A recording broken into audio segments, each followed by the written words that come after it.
Hello YouTube viewers, I'm at the beautiful Morton Arboretum. The video you're about to watch is a detailed course tour of the 2022 Big Sur Marathon mixed with my personal experience running the race. I hope you enjoy the video. Please note I'm not affiliated with Marathon Tour Company nor the race organizer. Always remember, no one is too good and everyone is good enough. We're sailing ahead. So thank you all for joining the marathon tours this morning. My name is Bob Utley, and I am one of 6 original grizzled veterans that have run this marathon each and every year since its inception in 1986. Whoa. So this will be my 35th tomorrow. I'm not going to count my chickens until they're hatched, but I do it because I love it. It's challenging. However, the scenery will more than offset the difficulty, and it's all about enjoying your experience out there. Don't worry about PRs, even though you will set one for those of you running your first marathon. But if you've run marathons in the past, it's not about the time. It's about the experience. You know where you're supposed to be slotted. But this is it. This is the start, right where you see that announce tower, that blue Big Sur tower. That's where the start line will be, and you'll be backed up on Highway 1. Now, here's some things to keep in mind. You start the race, the first 5 miles, roughly, the first 5 miles are going to be downhill. So you're going to be very, very excited. There'll be a lot of adrenaline. People are going to be yelling, screaming, and the tendency is to take off really fast. That's a no-no. That's a no-no. Because remember, a marathon is a cumulative thing, and your body is experiencing every step. So please, monitor yourself and make sure that you just ease on down the road, as they say, and don't get caught up with all the excitement, because it's easy to do that. And people pay dearly later on in the race, as I'll describe. And it's no fun. And this is all about having fun. It's about starting and finishing, and taking in the beauty and the splendor of this course. And it's all about celebrating the training you did. I mean, this should not be this is a celebration run for all the training you put in. So enjoy it. So the first 5 miles, they kind of sweep right and left, and you have both sides of the road to use for the first 2 miles. You can run on both sides of the road. I typically stay on the left-hand side where it's flat. I try to run the flattest part of the road, because in the long run, pun intended, in the long run, you will save your legs incredibly by staying on the lowest portion of the road. You run on the high part, your knees really start taking a brunt, not initially, but in the long run.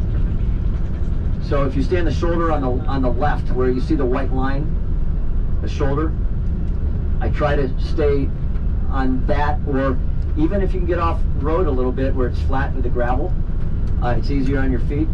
But again, make sure it's safe and flat. You'll see people taking running on the high part of these turns, and you shake your head and let them do their thing, but stay low, stay on the left side on that shoulder. You can see it's a lot flatter that way. Again, if you can bisect an angle, that's good too. If you've got room to move from right to left, depending on where you see it being flatter, you can move from left to right lane. Again, only for the first 2 miles. I typically favor the left side of the road, just because on whole it is the flattest part of the road for these first couple of miles.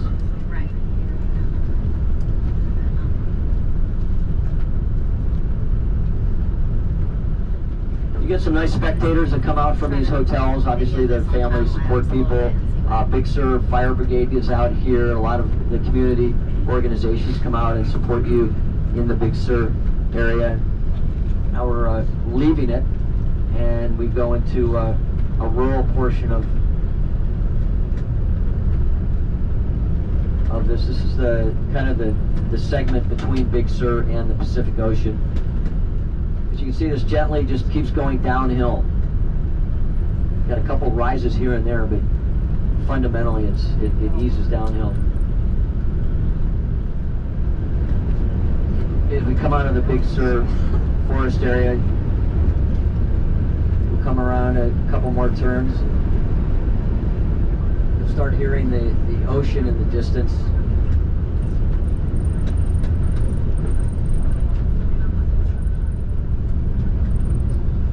Okay, on the left-hand side of the road, this is coming up on mile 5 here. We're all in the oceanside lane by now. Andrew Malera is the start of our 21-mile walk. You can see off to the left here that they gather, everybody gathers there, and they'll already be on the course, and obviously staying to the left, but that's where they come in, filter feather into the Highway 1 area. So you'll see 21 milers walking. If you come around this bend, this is where you start, this is where you'll feel a headwind right here, if there's any at all, right here. You'll get a sensation of what the rest of the course is going to be like wind-wise, right in this general area.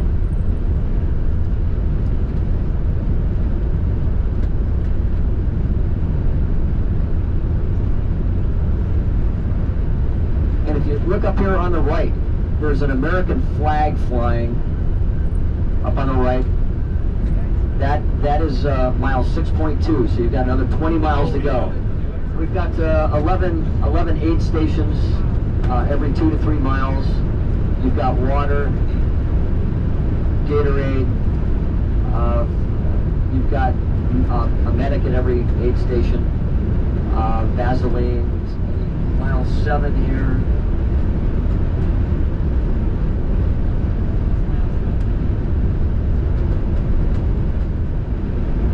Everybody should be into a nice, easy pace by this point, obviously, and you'll get your first glimpse of the renowned Hurricane Point coming up.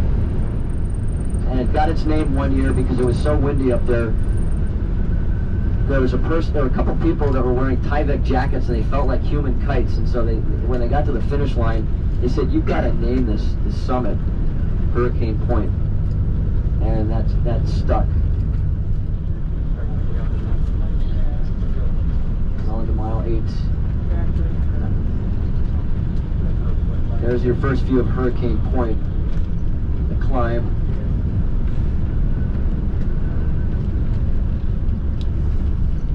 Where's the piano guy? There's a piano guy, we'll get to it, he's at the halfway point at Bixby Bridge.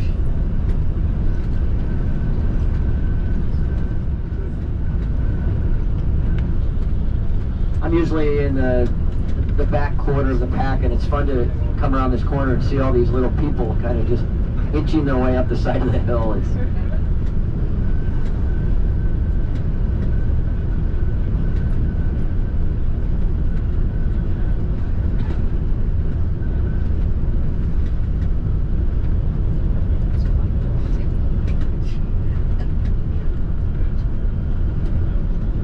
I'm always in awe when I look at that climb. It's just incredible. So there's 2 aid stations going up Hurricane Point. There's one at the base here. There's an aid station, so make sure you're hydrated going up the hill. And we'll start into mile 10 as we come around here. Mile 10 is right here. Boom. Mile 10 starts right here. 10 to 12 is called Hurricane Point. I'd recommend this is where if you're worried about time, you're going to lose time going up this hill. And I was talking to someone a little earlier, and they said, you know, how do you adjust time-wise for all these hills? And I said, typically we figured out that you want to add about 20 minutes to your normal marathon time. So whatever you have in mind, add 20 minutes to it, because you don't want to fight these hills. You just want to take short steps, you know, kind of short, choppy steps up the hill, and just be conscious that you're not exerting too much effort. I mean, don't fight the hill. A lot of people want it to be over, so they sit there and they try to fight it. And again, later in the race, it takes a toll. Again, there's so much beauty out here. It's just incredible. So let that be your diversion.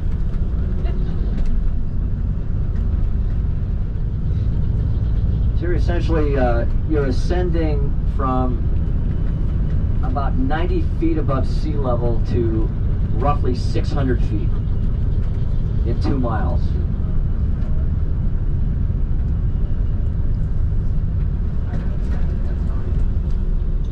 The other thing to keep in mind is as you're climbing this hill, there's a lot of what I call false summits, where you think you're there when you see the next curve and you're not there.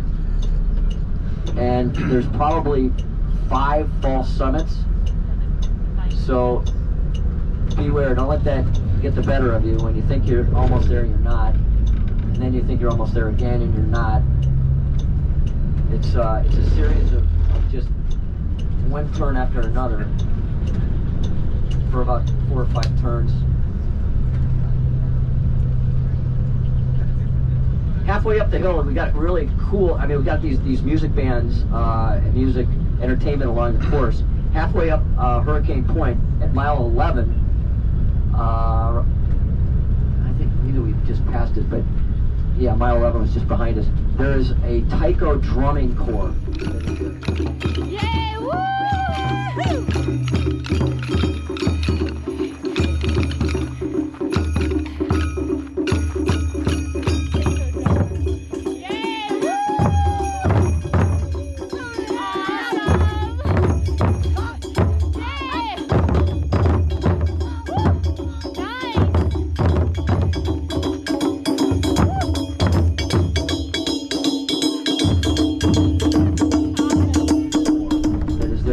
Just pounding away, and it's just the right place to have, you know, this rhythm and this beat going, and you can actually stop and they'll hand over the drumsticks to you, and you can do your own. They will, but it's very inspirational, and it's a kick in the backside to, you know, get your keister up to the summit here. See, it looks like you're almost there, right? Almost. Around that bend. No, we are here, actually. This is it. So I don't know if we can pull off here. I know there's a lot of oncoming traffic. It's so blind. That's all right. This is it, though, Hurricane Point. And look to the left. If you look down to Bixby Bridge, what's cool is what your payoff for being up here is that you can literally hear the piano man from up here. The wind's blowing north to south, so it carries his notes up the hillside. You can actually hear the serenade of his piano up here as you're running down toward Bixby Bridge. But you'll have a chance to soak it all up tomorrow. Take as much time as you want, as long as it's not more than 6 hours. Piano Man is on the south side of the bridge, so that's the place where you can literally, I mean, we encourage you to stop and take pictures with him, and you get a nice view of the bridge and him, and it's a very photogenic spot.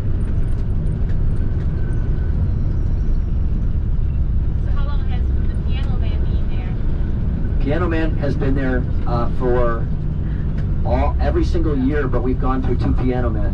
The first Piano Man, Jonathan Lee, passed 15 years ago, and now we have his protege, who actually learned piano from him, has taken over, Michael Gonzalez.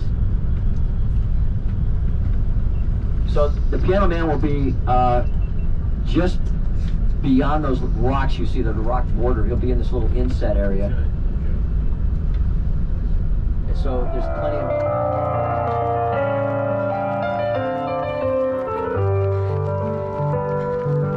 Thank you. Thanks for the service. Yeah, 13.5. Halfway done. I know. Awesome. Now everybody want to see the Piano Man.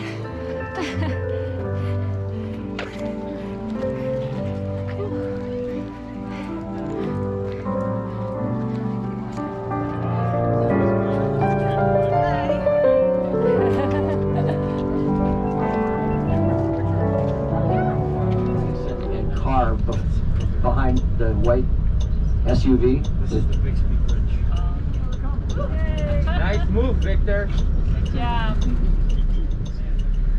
Wait.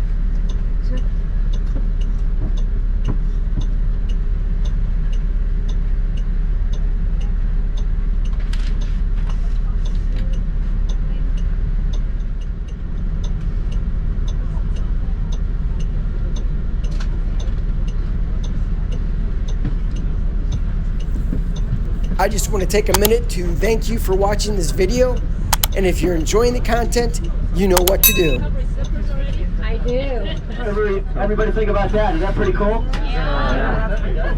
I mean, you see it on videos and pictures of it, but nothing is like being here in person. It's sheer awesomeness. I've been doing this for so long, I still get sends goosebumps up my back every time I come out here. Just the majesty and the nature, just all running on the ragged edge of the Western world. It's a cool thing.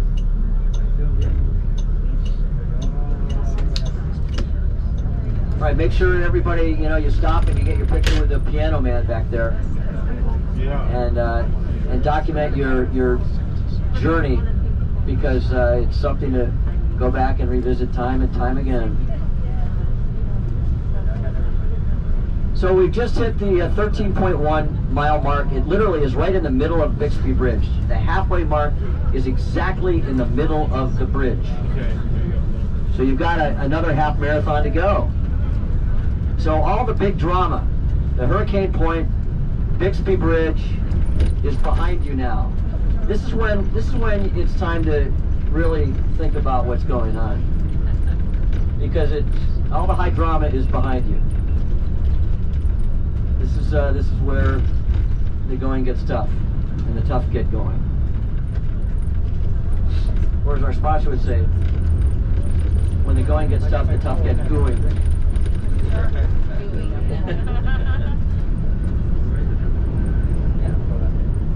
It's better good before now. Good, bad, and the ugly. That's right.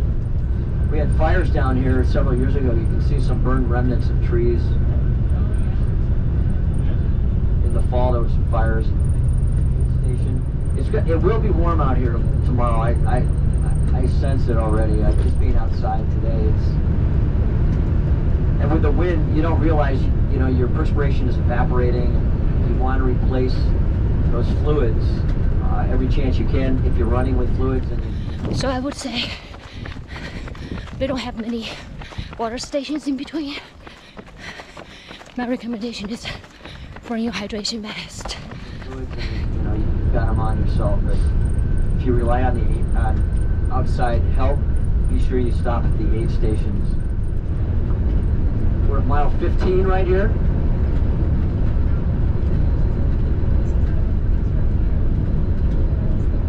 Colorado.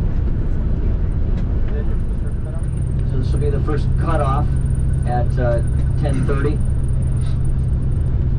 15.2. Okay, marathon tour.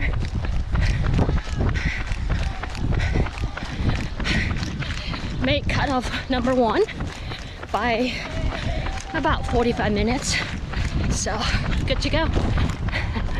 Yeah. So if you don't meet the cutoff deadlines, there will be buses that will escort you back to the finish area, but they are rather firm. So again, those cutoffs are hard cutoff times. Yeah. So the way they calculate all these cutoffs is it's not based on the gun time. It's based on the last person crossing the start line. So that's the 6-hour window, and then everything is calculated from there. There was a question about earphones, and some people train with earphones, earbuds, what have you, and we don't recommend that you wear them, only because we want you to experience the complete immersion in this journey, this marathon. But if you've trained with earbuds or we're at mile 17, by the way. If you've trained with earbuds or any type of ear music, you're more than welcome to do it. We just feel that you're shortchanging yourself and not taking full advantage of this experience. I get this part of the course for me is I call this no man's land. This is, you know, this is miles 17, 18, 19. It's long. It's, you know, it's that part of the race where, you know, you start pulling, you know, your efforts forward, and it's always important to look out at the ocean and around you, and you know, stay in pace the best you can and enjoy what's going on around you. This is where the hills become, you know, it's a little more challenging. See if you're facing an uphill run, but again, keep up with it. Again, it's pretty barren out here. There's no support, so you know you're on your own. You've got each other. That's the most important thing. Now mile 19, super windy from 18 to 19. You can see it's pretty cloudy too. Man, it's super windy.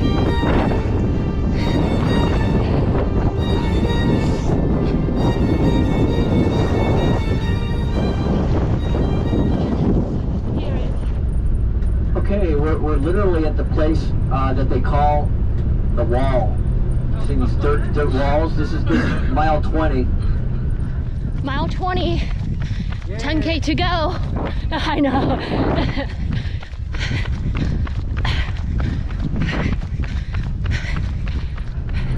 And if you hit the wall, that's not my fault, but figuratively speaking, for those of you running your first marathon, this is where, you know, the body and the mind try to play tricks with each other. The body says, I don't want to run anymore. And the mind says, no, we got to keep going. And this is where mind over matter comes into play. And you push through the wall and soldier on. That's a very good point. If you're looking for distraction or some way to focus on what you're doing, take a look at these telephone poles and say, okay, I'm at this one, where's the next one? Focus on that. Where's the next one? And you just keep pulling yourself along. Great. Okay, this is when we veer away from the ocean. This is the last time you're going to see the ocean, because we're heading back into civilization. This is we're about at Yankee Point, 21, and the Carmel Highlands. And this is another area I want to talk about, because look, you've run 21 miles, and it would be nice if it was flat all the way in, but there's actually a number of hills yet to undertake, and they're not mild. They're a series of hills, and they also, the road has a camber in it, which means this is where the people who haven't you know really paid attention to their, you know, where they're running on the road or how they're running or how fast or slow. This is where they encounter a lot of problems, because you've got a combination of hills and camber in the road, which is putting an unusual amount of pressure on your knees and your legs that have already undertaken 20 plus miles, and now you're subjecting it to more. And so again, my best advice to this is to stay on the flattest part of the road as possible here on the left. Just wherever it's flat, you know, you see that driveway right in there. I wouldn't stay on the pavement. I'd get down on that little gutter type thing. Anywhere it's flat, try to keep it flat for yourself, because you want to keep those legs, you know, straight. You don't want them on an angle. You want them straight up and down as much as possible. And I know it's difficult, because there are some turns that simply don't have a flat spot, but try to consciously find those, because it's important given this part and as far into the race as you are. We got first confirmation of civilization because there's a general store right here on the right.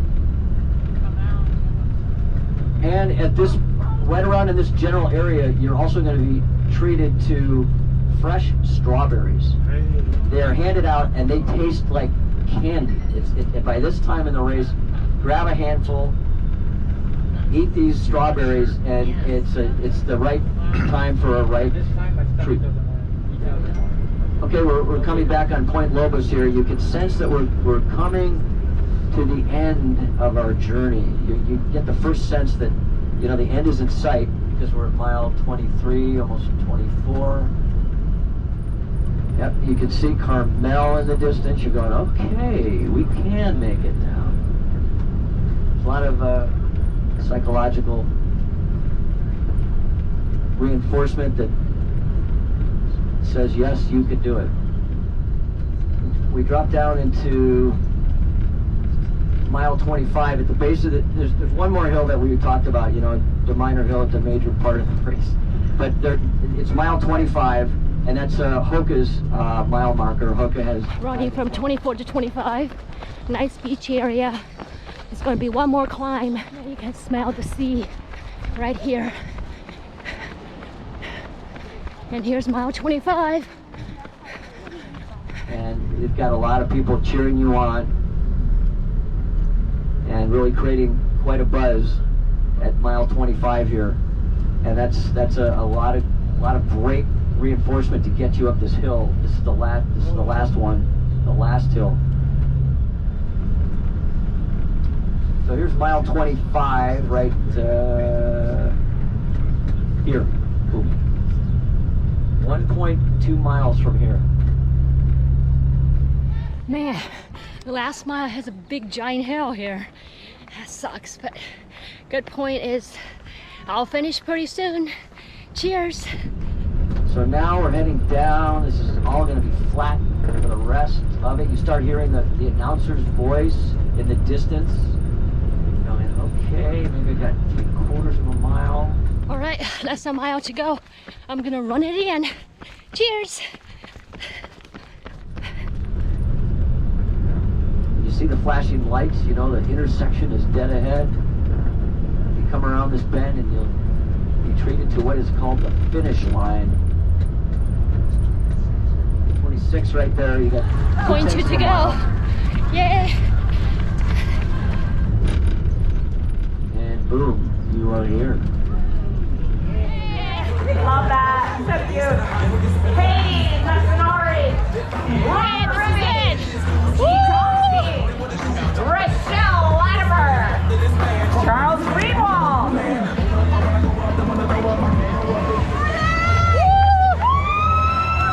Alan Yeh. Spectators are allowed on both sides of the road, so if you have family and friends, they can cheer you on both sides of the road. You've got to cross right here at this intersection. You can't. This is all going to be fenced in for runners. Your food tents and everything, you're going to be literally funneled right through here. But that, in a nutshell, if you want to call it a nutshell, is the Big Sur International Marathon Course. This is it. Wonderful marathon. The best view ever. Cheers. How does everybody feel? Did everybody benefit from that? Yes. Thank you for watching. If you enjoyed this video, please check out the video up there or over there. Thanks again. Till then, goodbye.